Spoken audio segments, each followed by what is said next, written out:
specifics in terms of that whole process. I want to talk about understanding joint function, because if you don't understand how the body's built to move, you're going to be at risk of injuries. You're going to be at risk of not improving your performance through your training process. So first of all, we've got to understand the concepts of mobility and stability with regard to joints. And in terms of mobility, we mean movement at certain joints, and stability, we mean fixed positions at certain joints. And so we want to understand what is the primary function of each joint. Now, in general, of course, we want every joint, where bone means bone, we want some stability at every joint. When we talk about function, we'll see that some joints are built for movement and some joints are built for stability. So what you're going to notice here is I bring in one of my athletes, we're going to go up the chain of the body, and you're going to see there's an alternating pattern of function. So we'll start off here as Luke steps in here. And you're going to notice that if we start at the bottom here with the ankle, we're going to see that the ankle has a lot of capacity for movement. So the ankle is a joint that can move linear, can move lateral, can move rotational. So we want to get a lot of movement and mobility at the ankle. That's how the ankle should function with mobility. When we move up the chain, we want to the knee. Now the knee, yes, it is a hinged joint, so it's always going to move in a linear path, but we want the knee to have stability.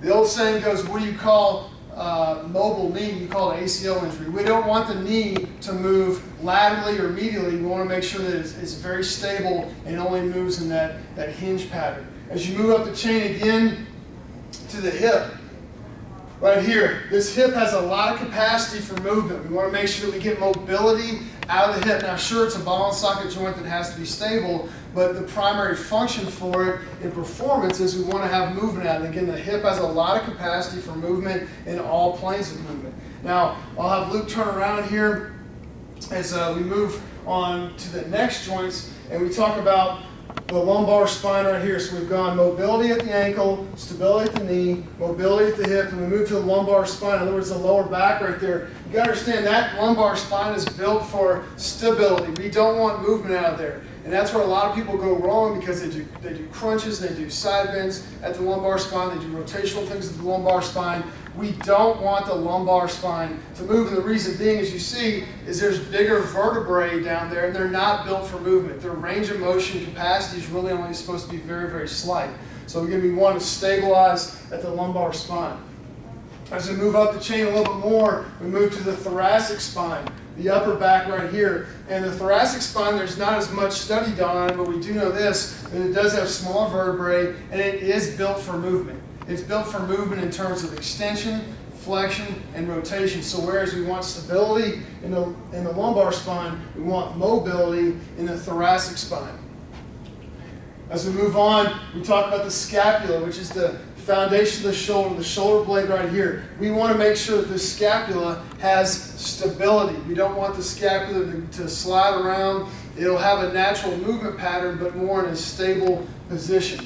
And then finally, the last joint we'll look at is the glenohumeral joint, which is the ball and socket of the shoulder. Now the shoulder itself, obviously we need it to have stability, because this joint right here, the ball and socket, is basically like a golf ball on a tee. Like, it doesn't have a very deep groove to fit in, so it's got to be stable. But in terms of function, it's got to be very mobile. You know, we can flex it, we can extend it, and we can move it all around. It's got a lot of capacity for movement. So as you look at this series again here going through from top to bottom, you see there's an alternating pattern from the bottom up. We want mobility out of the ankle, stability out of the knee, mobility out of the hip, stability out of the lumbar spine, mobility out of the thoracic spine, stability out of the scapula, and mobility out of the glenohumeral joint.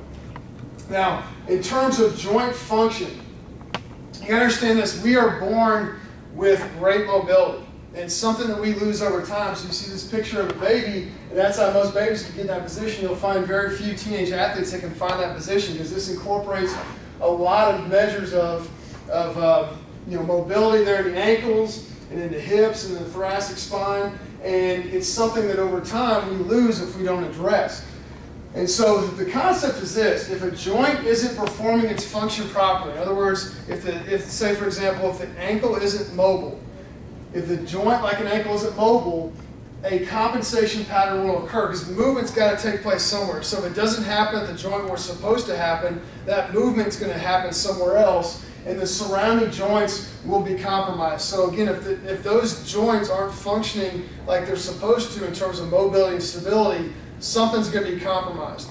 And for example, if I bring Parker in here and we look at, if he has poor ankle mobility down low, if he doesn't move well at the ankle, that movement's going to then go up to the knee, and then he's probably going to have issues there. If he doesn't get the movement he needs and mobility in his ankle, then that knee is going to take on that movement. If I say Parker get low and he doesn't flex well at the ankle, then it's going to happen. Something's going to happen at the knee. On the same point here, poor hip mobility. This is the most common thing.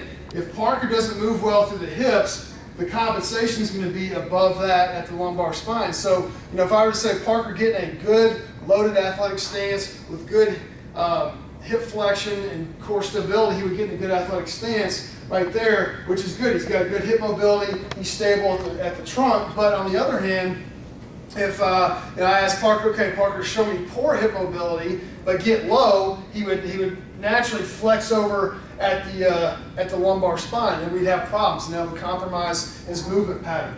Another example is this: scapular stability. If that scap on the backside isn't stable, if that joint isn't stable, it's going to compromise the glenohumeral joint in terms of it's probably going to have some injury issues, and it's not going to function like it should.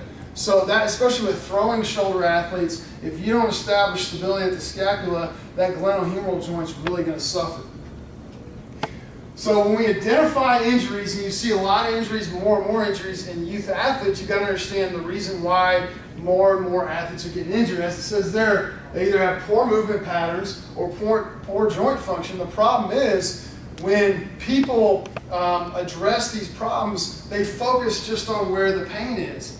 And the issue is this: as it says there, don't just pull out the battery. The analogy is this: if a smoke alarm in your house went off, you just don't go to the smoke alarm and pull the battery out and think the problem's done.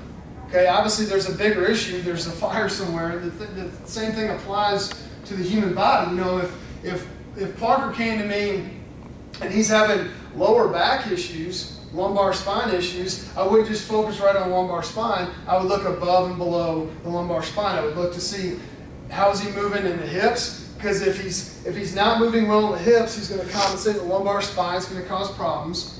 Or how's he moving in the thoracic spine? If he's limited up top in the thoracic spine, not moving well there, again, he's going to compensate through the lumbar spine. So again, look above and below the joint where the problems are taking place. Just don't pull the battery out of the smoke alarm. So again, that's where joint function is so comprehensive. If one of those joints aren't performing their function, you're going to have problems above and below.